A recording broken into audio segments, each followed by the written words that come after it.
When the HOA slapped a violation notice on my door for, wait for it, planting a vegetable garden, I thought it was some kind of bad joke. But it wasn't. They were dead serious. They threatened me with $500 fines per week unless I tore it out. I wasn't just growing tomatoes and carrots, I was growing memories of my late grandmother. What they didn't know was that I had more support than they could imagine, and the fight had only begun. I've always believed a home should be more than walls and a roof, it should reflect the people who live in it. For me, that reflection took root in the soil right in front of my porch. My grandmother taught me how to garden when I was a child. She used to tell me, when you nurture the earth, it nurtures you back. So after she passed, I built a small vegetable garden to honor her memory. Fresh basil, cherry tomatoes, and rows of green beans lined the neat beds. It wasn't messy or wild, it was beautiful. Neighbors would walk by, smile, and even ask me for tips. Kids from next door would pick cherry tomatoes like candy. It felt right. It felt home. But then, the HOA came knocking. The first strike one Tuesday morning, I found a bright yellow envelope taped to my door. It was a violation notice. According to the HOA, my garden violated community guidelines. They claimed my yard needed to maintain uniformity and that vegetables were not part of the approved landscaping. I laughed at first. How ridiculous was that? I wasn't raising pigs or parking junk cars in my driveway. It was a neat, thriving little garden. But my laughter died when I read the bottom of the notice: fine, $500 per week until compliance. $500. My stomach dropped. That wasn't pocket change, that was my grocery money, my utility bills, my savings. My first confrontation the next day, I walked straight to the HOA office. The president, a woman named Cheryl, sat behind her polished oak desk with a smug smile. "Can I help you?" she asked, though her tone made it sound like she already hated me. "Yes," I replied, holding up the notice. "This has to be a mistake. My garden is clean, organized, and on my property. What exactly is the issue?" Cheryl didn't flinch. "Vegetable gardens are unsightly. They attract pests. They don't align with our neighborhood aesthetic. It's in the bylaws." "Show me where," I demanded. She pulled out a thick binder, flipped a few pages, and tapped her manicured nail on a section titled Landscaping Restrictions. "But here's the kicker, it only bans structures, sheds, or livestock in front yards. Nothing about vegetables." I pointed it out. "This doesn't say anything about gardens." Cheryl smirked. "It falls under the interpretation of uniformity. You'll need to remove it." Interpretation. That word burned in my chest. She wasn't enforcing rules, she was bending them to her will. Escalation I refused. Weeks went by, and the fines began piling up. $500, $1,000, $1,500. Then, letters turned into threats. Failure to comply will result in legal action and a lien on your home. Imagine losing your home, not because you didn't pay your mortgage, but because you grew carrots. My neighbors started whispering. Some quietly supported me, saying they loved seeing the garden. But others grew distant, afraid the HOA would target them next if they spoke up. That's when I realized, Cheryl and her board thrived on fear. The turning point: one evening, I was out watering my plants when I noticed an elderly neighbor, Mr. Ramirez, standing on the sidewalk. He'd lived in the community for over 30 years. "Beautiful garden," he said softly. "Reminds me of my wife. She used to keep one, too, before the HOA banned it." My heart sank. "They banned yours, too?" He nodded. Yes. They fined us until she cried and ripped it out.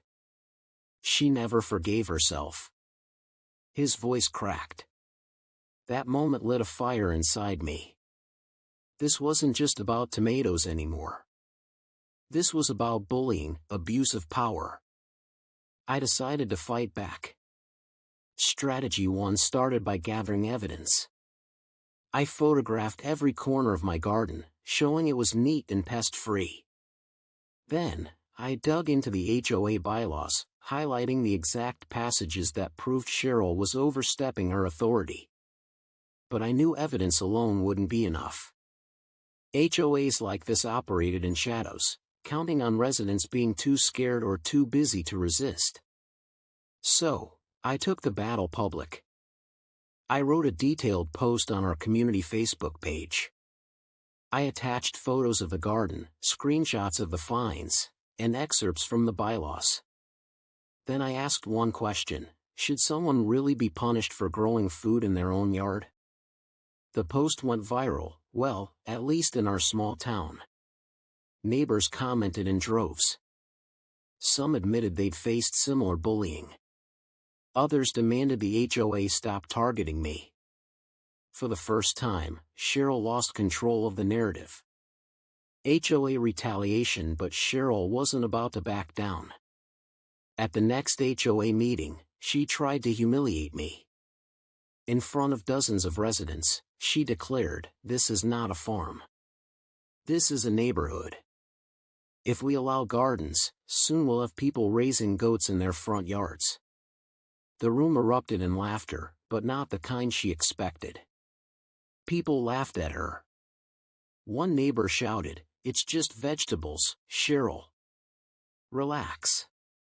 I stood up, calm but firm. This is harassment. The bylaws don't support your fines. And I won't be intimidated.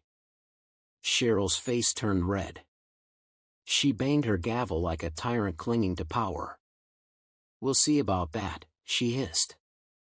The call I didn't expect. The very next week, I got a call that would change everything.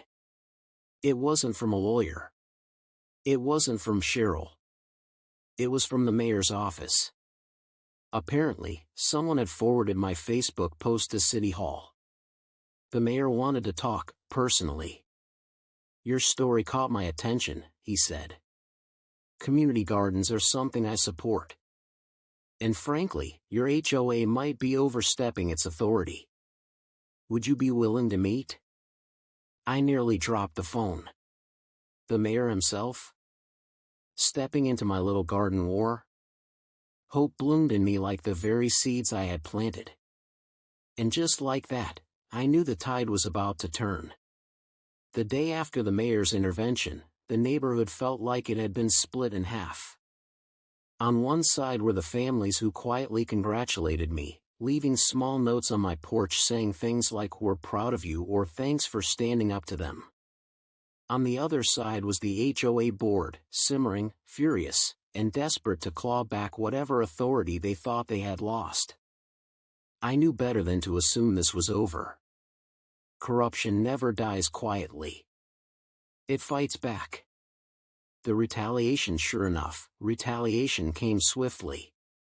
Within days, I received not one, but 3 violation notices. My mailbox was non-compliant. The color of my shutters was too dark. And unbelievably, my garden, the very one the mayor defended, was listed again, this time as a public safety hazard. It was absurd. They were throwing mud, hoping something would stick. But they didn't stop there. One evening, as I was watering my vegetables, I noticed 2 HOA board members standing across the street, snapping pictures of my house like paparazzi. They didn't bother hiding it. Their goal was intimidation, pure and simple. I kept my cool. If there was one thing I had learned in life, it was this: bullies thrive on fear. And I refused to give them any satisfaction. Allies emerged. The real turning point came when my neighbors started stepping out of the shadows. Mrs. Caldwell, the widow who lived 2 doors down, approached me one morning. She carried a tin of homemade cookies in her wrinkled hands. "They fined me last year for having a wheelchair ramp," she whispered, her voice trembling. "Said it wasn't aesthetic. I paid it because I didn't know what else to do. But seeing you fight, well, maybe it's time we all stopped being afraid." Her words lit a fire in me. Soon, more neighbors came forward, families fined for kids' bicycles left in driveways, veterans told to take down their flags, single moms harassed over minor landscaping. The pattern was clear: the HOA had been running a racket of intimidation and exploitation for years. And now, people were ready to fight back. The public showdown with the mayor already on my side, I realized we had leverage. But leverage means nothing without exposure. So, I did something bold. I called for a special community meeting, not at the HOA office, but in the town's public library auditorium. It was neutral ground, open to everyone. The turnout shocked even me. Dozens of residents filled the room, whispering nervously, waiting for answers. On one side sat the HOA board, arms crossed, lips pursed, glaring like they'd been dragged into enemy territory. On the other sat everyday families, tired, frustrated, but finally emboldened. I stood at the podium, heart pounding but voice steady. "Ladies and gentlemen, tonight is about more than one garden. This is about fairness, about accountability, and about whether we want to live in a community built on fear or freedom." I then presented the stack of violation letters I had received in just 1 week. I projected them on a screen for everyone to see. Gasps echoed across the room. Next, I read statements from neighbors, anonymous at first, then some brave souls like Mrs. Caldwell stood up in person. She described her ordeal with the wheelchair ramp. A young veteran described being fined for his American flag. A single mother described threats of foreclosure over a missed $50 fee. The room buzzed with outrage. The HOA board tried to interject, but each time they did, the mayor, sitting quietly in the front row, reminded them of their duty to transparency. By the time the meeting ended, the board was cornered, sweating under the weight of public scrutiny. The fallout: it didn't take long for things to unravel. The mayor announced that the city was opening an official investigation into the HOA's practices. Bank records, fine logs, and enforcement patterns would all be reviewed. For years, they had operated unchecked. But now, the spotlight was on them, and their paper trail was about to betray them. 2 weeks later, the first headline hit the local newspaper: HOA facing probe over alleged corruption and abuse of power. The board members scrambled. One resigned. Another lawyered up. The president of the HOA, the one who had smugly threatened me with ruin, suddenly stopped showing his face in the neighborhood altogether. And my garden? It stood tall, green, and thriving, a symbol of resilience.